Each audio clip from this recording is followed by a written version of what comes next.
Good day. Welcome to your program, Mrs. Jensen and her Arabic neighbor. Today's program, we do have Mr. Quraishy. Welcome to our program, Mr. Thank you very much, Hamid. There are many issues we would like to discuss with you. I'm happy. And we are always pleased to have you in our program. So let us start. Okay. Most of the conflicts are happening in the Muslim world. Yes. Are Muslims stupid or why? Well, I will not put it like that, but it is true that on the surface, many sectarian conflict, civil war, and political violence is happening in that area which we can describe Islamic world, whether it is Tunisia, Egypt, Libya, Iraq, now Syria, Pakistan, Afghanistan, in all this area. The only area which is peaceful is Bangladesh and onward, But you should not forget that because the media focuses so much on Muslim areas, so it looks very big problem. But if you look at Congo, for example, if you look at Colombia, countries like Brazil, even in USA and Mexico, there is huge violence. There is no civil war, but there is a lot of killing, there is violence, there is rapes, there is a lot of things. Even in Sri Lanka, Burma, and India, there are huge problems. But the problem is, Hamid, that we human beings, we are very strange entities, We can be wonderful, loving people, and have beautiful dreams, but at the same time, we can also have horrible nightmares. So this is part of human nature which is unfolding at the moment. It's correct to say that it's due to the rise of extremism and Islamism in the Arab and the Muslim world. Well, there are many reasons. First is poverty. Even if how come the Muslim world are very rich? Yes. Oil and so on. That's true, but that oil and gas and other resources are only used to get the money, and the elite, which is the sheikhs and the amirs and the presidents and the prime minister, they use that money for buying ammunition from America, buying those luxury items which they are not needed, and waste that money which actually they should be using for people. So that is one problem, is poverty. Not the area is poor, but people are poor. Second thing is lack of education. You know very well, Hamid, that in this last 500 years, Muslims all over the world has not contributed anything. And I'm not saying that it is the Arab countries who have made surveys. And the reason is not that Muslims are stupid, as you say, it's because education is missing, And it's only the rich people who get education. Despite, my dear friend, despite that the first capital in the Quran is Iqra bi rabbika khalaq. That's true. You have to learn to read. And I to agree write. with you, but our Prophet ﷺ had said, it's a duty for all Muslims, men and women, to learn from cradle to grave. Exactly. I know that, but you also know that there's a huge difference between what Islam says and what Prophet has said and what people do today, and that is one of the reasons is also. But another reason which is very important to remember, that we have corrupt leadership. Look what happened in Egypt. The man was corrupt for 32 years, then there was a revolution, and then the military, then another government came which America and the West didn't like, and then there was again, and now Mr. Mubarak is sitting in his palace. So this corruption leaders, and do you know how much money the Islamic world's leaders have put in the American, in Swiss and the UK banks? Over $2 trillion. $2 trillion. I have heard something about 10% of all banks. It's Arab money, Muslim money. 10%. And then another thing is that Muslim world lacks institution. We go after personalities, Is a good, wonderful leader who speaks well, who has a nice personality, we go after him. But we never think that this leader should go away after 5 years or 10 years and come somebody else. For that, we do not have institution. That is why we have dictators. If there was institution instead of people, then I think the situation will change. And another issue which I believe we should talk about is that many Muslim people have inferiority complex vis-a-vis the Western world. So that is why they say, oh, West has learned from us and West does this, but they never sit back and say, what is missing in us? What is that we are doing wrong? What things we can change so that the progress comes back? So there are many, many issues, and of course, the worst of all is the exploitation. Morocco, you know, I am from Morocco. Yes. Morocco became independent in 1956. Yeah. It's about 57 years ago. Yes. And 57% of the people are illiterate. Why do you think they are? Because the king does not want to provide education for poor people, because when people are educated, they will ask for their rights. They will demand their rights. And a king today cannot survive if he or queen is not doing things for their people. This is a very important thing. That is why I said lack of education has halted our progress. And also don't forget, another thing is the rise of extremism has also made a very big problem in Islamic world. If you look at you know, Saudi Arabian and Qatar philosophy, Saudi Arabian philosophy, which is spreading in all over the Muslim world, which is very intolerant, which do not accept other ideas and other viewpoints, that is actually leading. Now people are saying, oh, Prophet said that, and Prophet's friend said that, let's do that. Why? But that was in 7th century. People don't think, what should we do today? What should we learn from our religion and do something better? You know, that is why I think it's very important to remember. Some reasons are our own fault, but then the other reason, interference from America and other big countries, also plays a very big part. Why Muslims always blame the West? Yeah, but and especially United States for our misery. That's true. I just said that. Look, if you look at what has happened in Iran, for example, in '53, America now has admitted that they wanted to remove the socialist prime minister Mossadegh, and they paid to the trade unions in Iran, bring people on the street, and then Shah was come back. There is example after example, right from Indonesia, Pakistan, Bangladesh, in Arab world, and even in non-Arab world. In Pakistan. They did succeed twice. Oh, twice, okay. Yeah. So they are behind. The reason is that there are some powers like America and in old days UK, they want to rule the world still. And they do that with covert, with overt. All the time they are trying to destabilize the world. And I think, coming back to again, we know that America and the West interferes for their interests, for the economical interests, political interests, geopolitical interests. Now America wants to encircle China. So they're doing all those things. But we should not be so stupid that knowing that what is happening, that we accept it. Yeah, it's that problem. People know that. We accept it because not the people accept it, not the street accepts that. It's those who are sitting on our head. They accept that, and then they do what America tells them. Why they accept it? Because they also have to put money in the banks. You know, it's a question of corruption and money. You know, many Pakistani top leaders, their families, they get green card to go to America and live there, and they steal money. They go to America, go to UK, go to Switzerland, billions and billions. You know.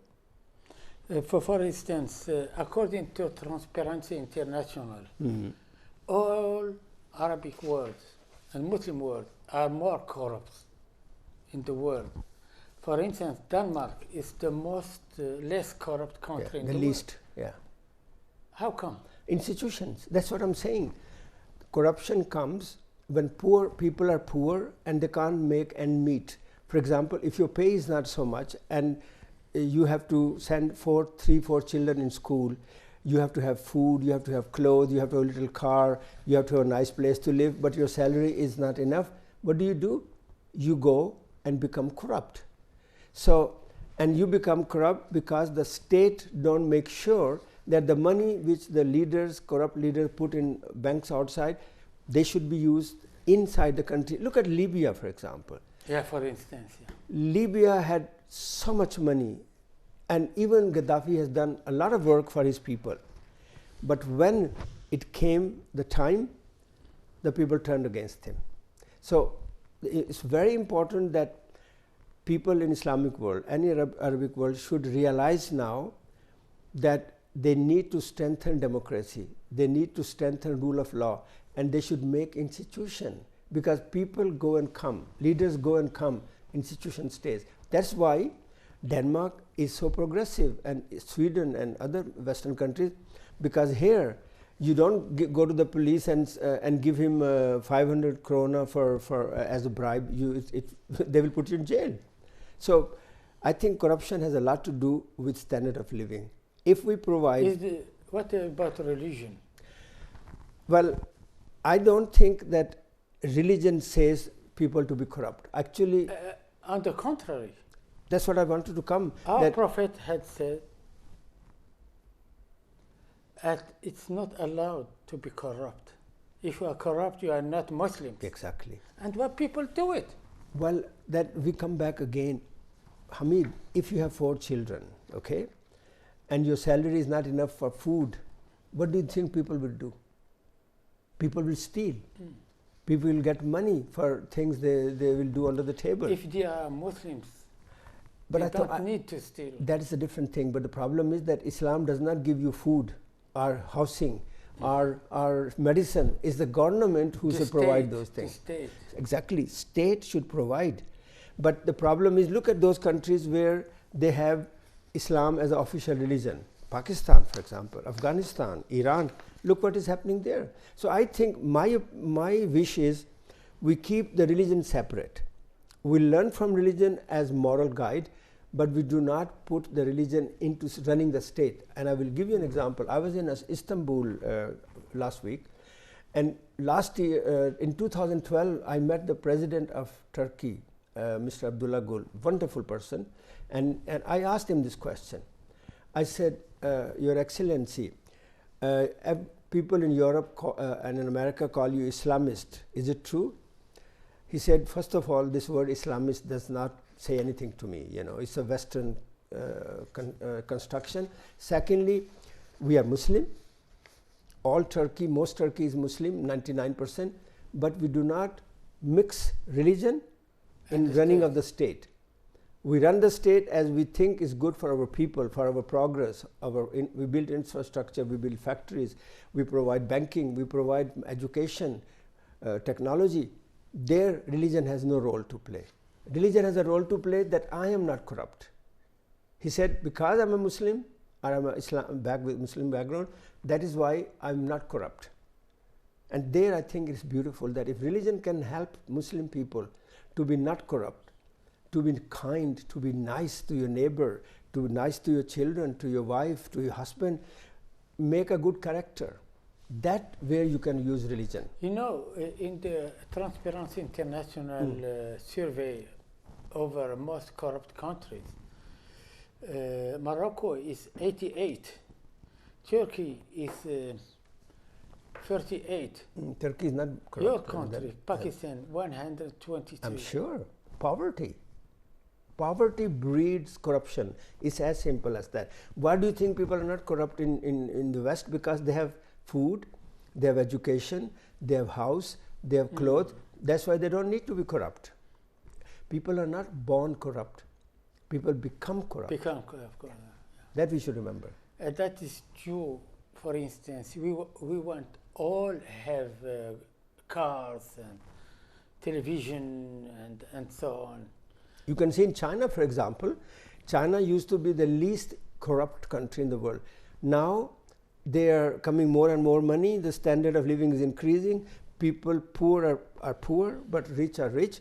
And now the corruption. So you see your neighbor having a big car, I want to have a car. You see a neighbor having a big house, you want to have a house, you know.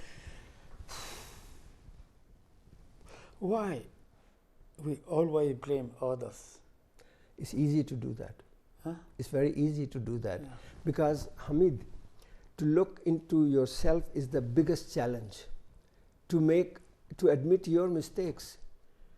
To see, maybe I have done something wrong. So it's easy to blame everybody else. Say, oh, it's not my fault, it's somebody else's fault. That is the only reason.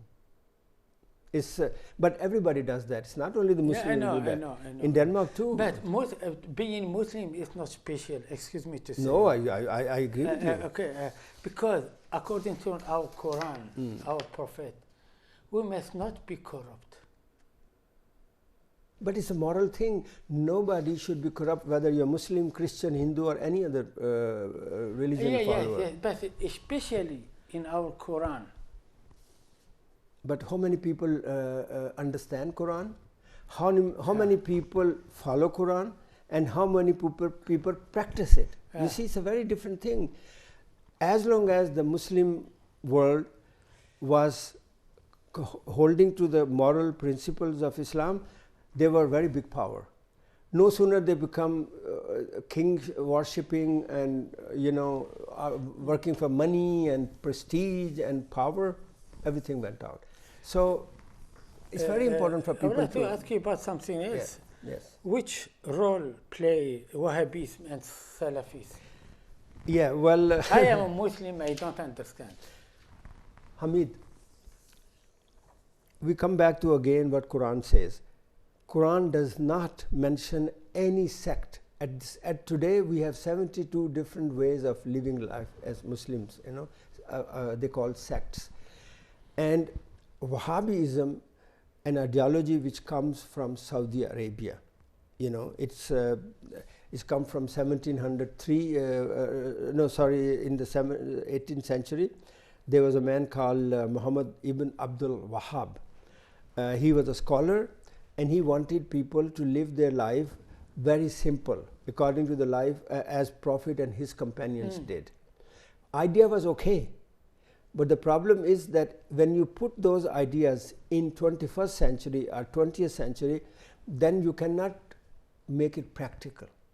So some of the Wahhab's followers started using violence to convert people, say you have to do this.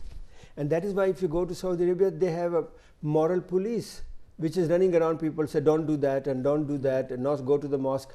You cannot force people. So that is why Wahhabism has spread first because it was a good ideology, but now it has become corrupted by violence.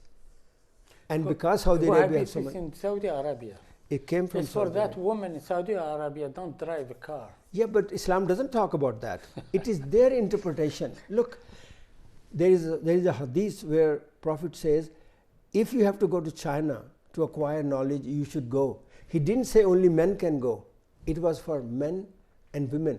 And in Quran, God speaks always, oh believing men and women. And in some time, believing women first and men afterward. So and what that stupid Taliban in Afghanistan, they don't want women to go to school. Yeah, because again, they do not understand Islam as a religion. They mix their private cultural tradition and they say this is Islam.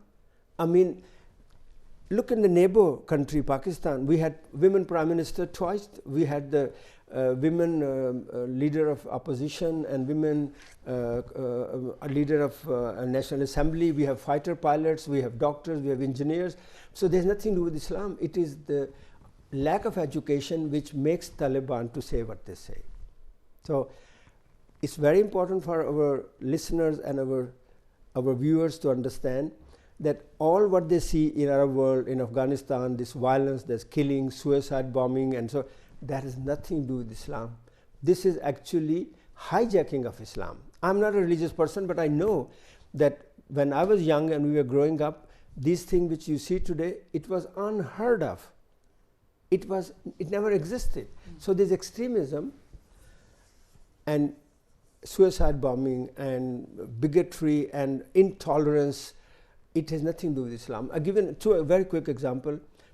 Many Muslims say that if somebody leave Islam and adopt other religion, that should be killed. It has nothing to do, Islam does not allow that. It is just a tradition of Arabia at that time, you know. Fine. Even Prophet's time, nobody was ever put to death because of that they changed the religion.